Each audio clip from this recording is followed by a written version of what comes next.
Chapter 7. The Anti-Drug Abuse Act of 1988. House Resolution 5210. Public Law 100-690. Preparation for the Police State. An Analysis. H.R. 5210/Public Law 100-690. Public Law 100-690, which was introduced to the 100th Congress as H.R. 5210, passed by Congress in September 1988, and was signed by the President on November 18, 1988, as the most serious attack upon the freedoms guaranteed citizens of the Republic of the United States of America in our Constitution since the formation of the Federal Reserve and the IRS. The Act may be cited as the Anti-Drug Abuse Act of 1988. The following titles are contained within the Act. Title 1. Coordination of National Drug Policy. Title 2. Treatment and Prevention Programs. Title 3. Drug Education Programs. Title 4. International Narcotics Control. Title 5. User Accountability. Title 6. Anti-Drug Abuse Amendments Act of 1988. Title 7. Death Penalty and Other Criminal and Law Enforcement Matters. Title 8. Federal Alcohol Administration. Title 9. Miscellaneous. Title 10. Supplemental Appropriations. The Anti-Drug Abuse Act of 1988 can be found in most college or city libraries contained in the U.S. Code Congressional and Administrative News, Volume 3, 1988, with amendment and voting information in the Congressional Quarterly Almanac, Volume 44, 1988. The law looks innocent enough upon first glance, containing new drug awareness and treatment programs, more law enforcement and much stricter penalties, and all to be financed with a $2.1 billion budget. Upon close examination, however, I discovered some really scary stuff tucked in where most citizens would never look. The Act is some 366 pages of fine, very fine print on very small pages. It is tedious reading, as is all legislation. In fact, it was impossible to read until Nancy Batchelder, a volunteer on my research staff, enlarged each page on a copy machine. Could it be that the Congress does not want the citizens to read the contents of their legislation? I believe that is exactly the case. One of the most frightening aspects of this legislation was the proposal to allow evidence found in a warrantless search. Congress said, illegally obtained evidence is legal to use in drug cases. Months later, the Senate said no, and that portion of the legislation was removed, or at least that is what we were meant to think. The Act leaves a loophole for court decisions on some mass searches, drug tests, such as school lockers, requirement for certain jobs, and an experimental program for those getting their first driver's license. Section 9005. Keywords here are mass search/drug tests, jobs, and driver's license. The courts have held that if the citizens give up any right by giving what is called implied consent, then they no longer have claim to that right. The dangerous implication here is that mass search could mean the search of every person in, say, Chicago, Los Angeles, or New York City. Get the picture? The proposed legislation contained a section that, if passed, would have taken away our right to trial by jury, and specifically stated that you could be held guilty without the right to a jury trial. How could any citizen or representative vote to surrender even half the rights guaranteed to us in this country? Fortunately, it was removed by amendment. However, in some cases a trial isn't automatic. You must request a hearing. Section 6480. Do I have your attention yet? A $10,000 fine, maximum fine for knowingly possessing any amount of a drug of any kind, even the kind that an enemy might plant in your car or home. Section 6480. Congress has asked for a study on the relationship between mental illness and substance abuse. Section 2071. Congress has recommended changing rules for involuntary commitment for mental illness, which echoes the Russian NKGB model. Section 2072A. The secret power structure considers patriotism and nationalism to be mental illness. Congress has asked for an evaluation of the appropriateness of administering health service programs in conjunction with biomedical and behavioral research. In other words, mind control on a grand scale. Section 2073A.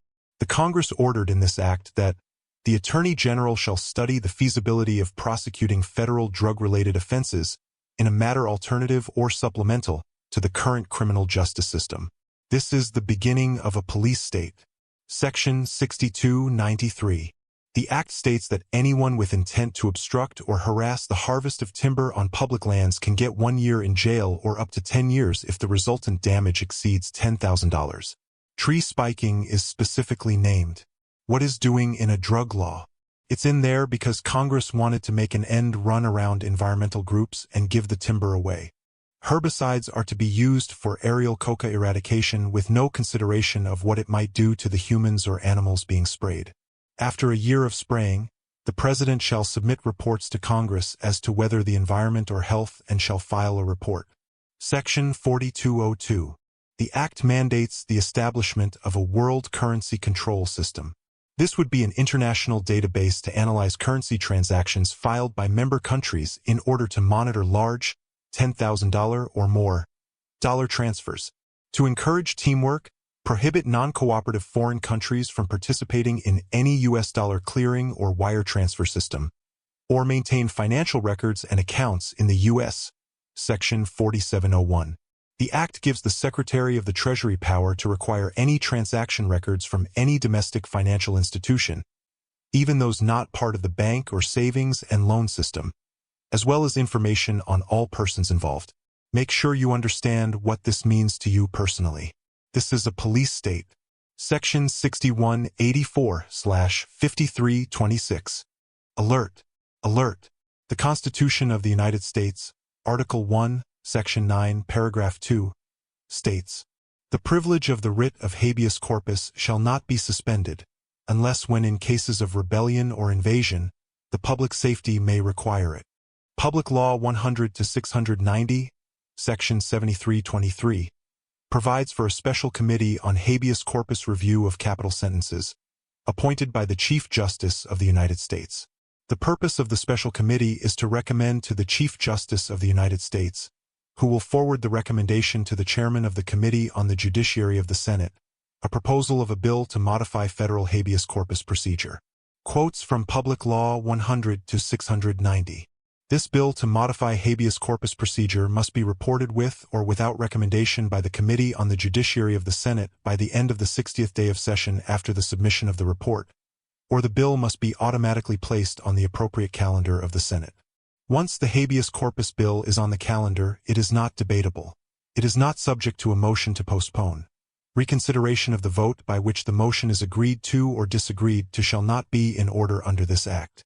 Only one motion in the Senate shall be in order pursuant to this paragraph, and such motion shall be decided by a roll call vote.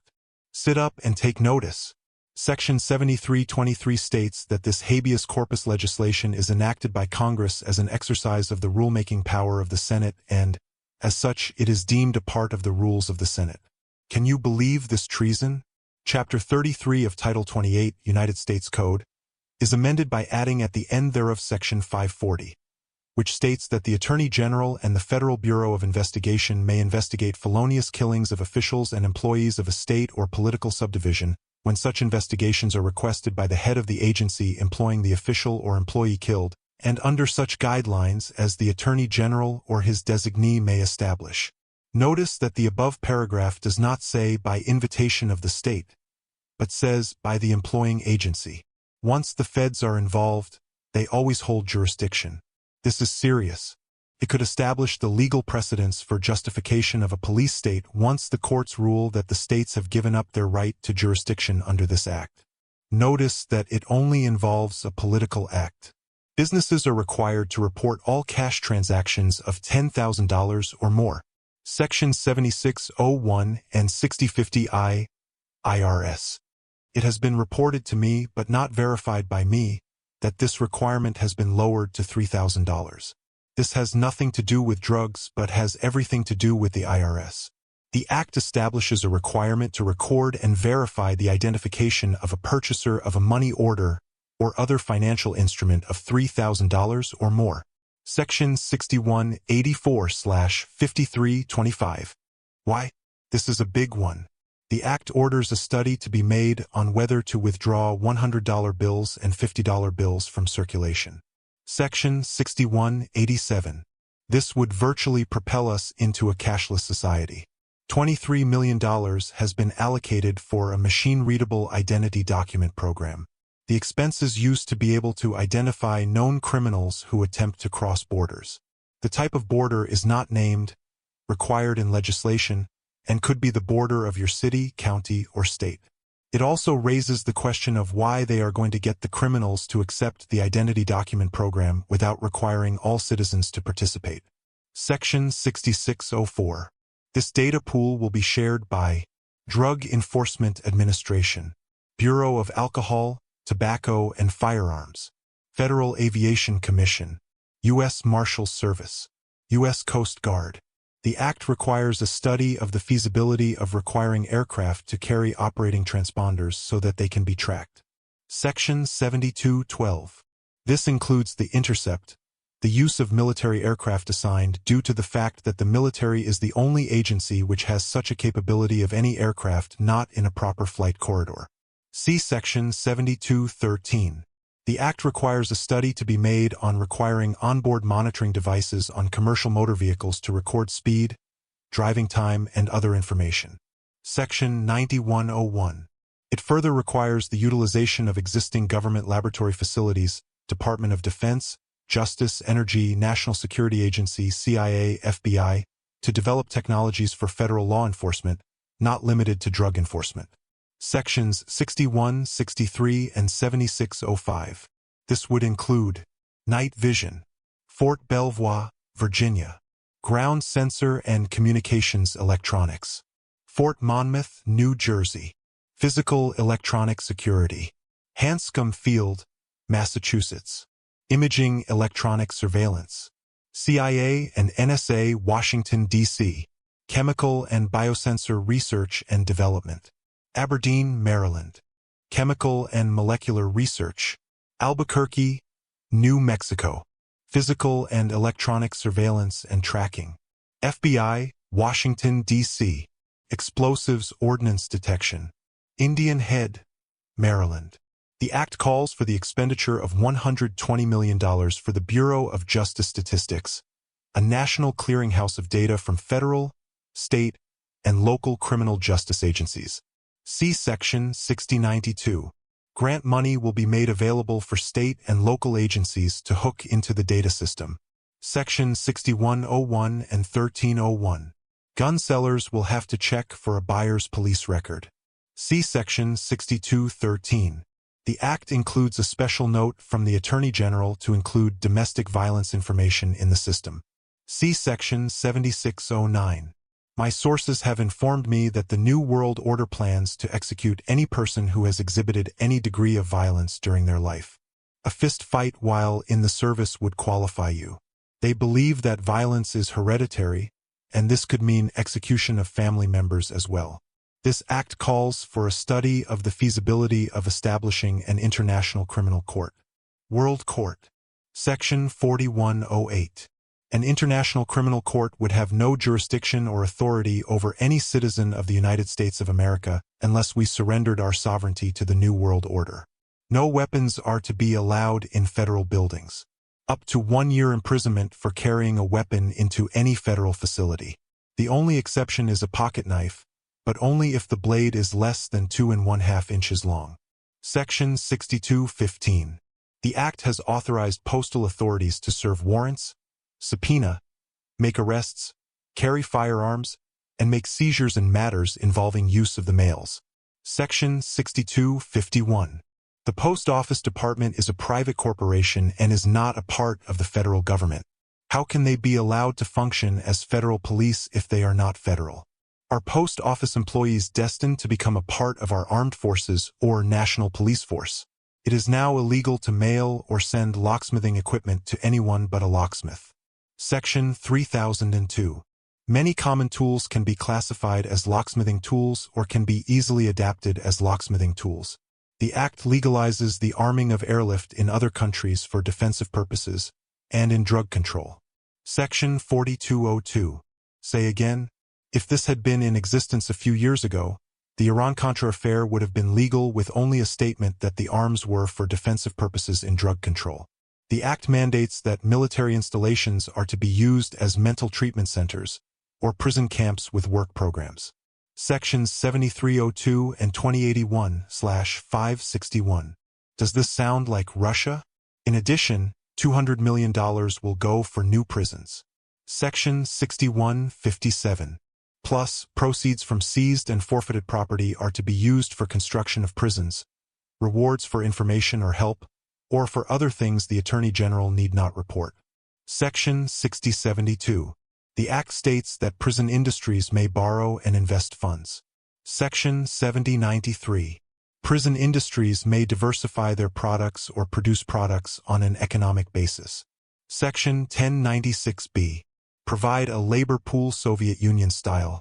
It authorizes a study of the feasibility of requiring prisoners to pay their costs for food, housing, and shelter at paid employment before, during, or after imprisonment. Section 7301. In other words, it means imprisonment Soviet style presented in what sounds like a nice idea.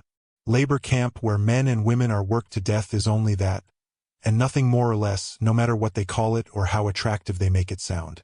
Prisons going into business to produce products on an economic basis can only serve to destroy the last remnants of small business. This law is 366 pages of very small print. I am sure that, as carefully as I read it, I still must have missed many other terrible clauses. Congressmen have been known to deny knowledge of this law, and some have stated that it does not exist because they are terrified of the public finding out what they have done. When I first warned the nation about this legislation on talk radio across the country, the government pulled all copies not already in public hands. The government states that there are no copies available and there will not be any copies available. This act is too large to include in this book. You will find it in your library, though, exactly as I have stated at the beginning of this chapter. Please look it up yourself to verify that it is indeed real. Sources: Public Law 100-690. U.S. Code Congressional and Administrative News, Volume 3, 1988, with amendment and voting information in the Congressional Quarterly Almanac, Volume 44, 1988.